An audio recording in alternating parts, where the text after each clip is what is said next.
Hello there. So, if you're working in structural steel or aluminium fabrication here in the UK, you've definitely come across BSEN 1090. But let's be honest, what does it really mean for your business, beyond just more paperwork? Well, today we're going to cut through all that noise and show you how this standard can actually become your biggest competitive advantage. And to help us do that, we're drawing on the expertise of Kerrith Sodin, who's the Business Development Manager at CDL Group. Right, let's get into it. It really is the question on every fabricator's mind, isn't it? Is this whole thing just more red tape? Another hoop you've got to jump through to get the job done? It's a totally fair question and one we hear all the time. But the real answer is a little more complex and a lot more interesting. So here's the bottom line. First off, yes, it's absolutely a legal requirement, and we'll dig into what that means in a sec. But it's so much more than that. Think of it as a framework for excellence. It's the very thing that can lift your business from one that just follows the rules to one that actually sets the standard for quality and reliability. To really get our heads around this, we've got a clear game plan. We're going to start by looking beyond that whole box-ticking mindset. Then we'll decode those, let's face it, confusing execution classes. After that, we'll talk about building your quality blueprint with something called the FBC system, walk through the path to certification, and finally get to the good stuff, the real competitive edge this gives you. Right then, let's get down to brass tacks. What is this standard really all about? And why is it something you just can't afford to ignore? To put it simply, BSEN 1090 is the official rulebook for safety and quality in structural metalwork. It doesn't matter if you're making a simple handrail or a massive component for a stadium, this standard is what makes sure it's done correctly, consistently, and above all, safely. And this is why it has real teeth. It's not just a nice to have. Under the Construction Products Regulation, if you want to sell a structural product, it must have that UKCA or CE mark. Without it, you're not just risking your reputation. We're talking about the potential for legal action, having your work rejected on site, and pretty much losing all credibility with the very contractors you want to be working with. Okay, now for the part that often causes the most headaches. Execution classes. I know, it sounds super technical, but I promise you, we're going to break it down into plain, simple English. The easiest way to think about execution classes, or EXC, is as a kind of risk assessment for whatever you're fabricating. It's pretty logical, really. The higher the risk of something were to fail, the tighter your quality controls need to be. It's all about matching the level of care to the job at hand. And this table here lays it all out perfectly. Let's just walk through it. Down at the bottom, you've got XEC1. This is for your simple, low-risk stuff. Think farm buildings, gates, maybe some handrails. Now, the next one up, XEC2, is the big one. This is the UK standard for most buildings, warehouses, office blocks, residential frames, you name it. If you're a UK fabricator, you're almost certainly living in the XEC2 world day to day. Then things get more serious. XC3 is for structures where safety is paramount. We're talking stadia, big public buildings, and bridges. And right at the top, you have XEC4. This is for the absolute highest risk projects, where failure is simply not an option.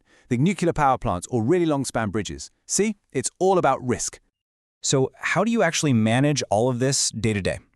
Well, that brings us to what we call your quality blueprint, the Factory Production Control System, or FPC for short.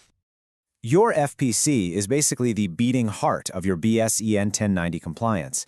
And look, it's not just some dusty folder that sits on a shelf. It's the living, breathing system that proves you do what you say you do, every single time. It's all about control, consistency, and the big one, traceability, from the moment a bit of steel arrives to the moment it leaves your workshop. And a solid FPC system is built on 4 non-negotiable pillars. First up, documented procedures. That means having everything written down, from your welding procedures to the specific qualifications of every single welder. Second, rock-solid material traceability. You have to be able to track every single piece of metal right back to its original certificate from the mill. No excuses. Third, calibrated equipment. All your measuring and testing tools have to be proven to be accurate. If they aren't, your quality checks are basically meaningless. And finally, number 4, you must have a designated, competent, responsible welding coordinator, or RWC. This is the person who holds the whole system together. You nail these 4, and you've built the foundations of a truly top-class operation. Okay, so you've put your quality blueprint in place. How does all that hard work translate into the thing that really matters? Getting certified and earning the right to use that UKCA or CE mark. Well, the path itself is pretty straightforward. First, you get an independent body to come in and audit your FPC system. Once they've given you the green light, you can then produce what's called a Declaration of Performance, or DOP, for your products. This is your formal, legal claim that your product meets the standard. And once that's done, you can finally, and legally, put that all-important mark on your work. But, and I really can't stress this enough, certification isn't a finish line you cross just once and then forget about. It's a genuine commitment. It's a living system inside your business that needs constant attention, proper maintenance, and regular audits to make sure those high standards never, ever slip. So we've covered the what and the how. Now let's get to the most important part, the why. It's time to stop seeing this as a challenge to be overcome and start seeing it as an opportunity you can grab with both hands. Now let's be honest, getting there isn't always a walk in the park. We see a lot of fabricators stumble. They totally underestimate the amount of paperwork, or they struggle to find a qualified RWC. Sometimes the basics, like material traceability, let them down. And yeah, trying to figure out how all the different standards fit together can feel like you're trying to solve a puzzle in the dark. These are very real challenges. But, and this is a big but, for every single one of those challenges, the payoff when you get it right is huge. This is where the standard stops being a cost and starts becoming one of your smartest investments. Suddenly, you can bid for work with major contractors who simply won't risk using anyone who isn't certified. Internally, your workshop becomes more efficient, so you see less costly rework and less wasted material. That certificate on the wall massively strengthens client confidence. It screams professionalism. You're no longer just competing on price, you're competing on quality, and that instantly puts you a step ahead of the competition. This really is about building a more profitable, more resilient, and future-proof business. So if you take just one thing away today, let it be this. BSEN 1090 was never designed to be a burden. It was designed to raise the bar for the entire industry.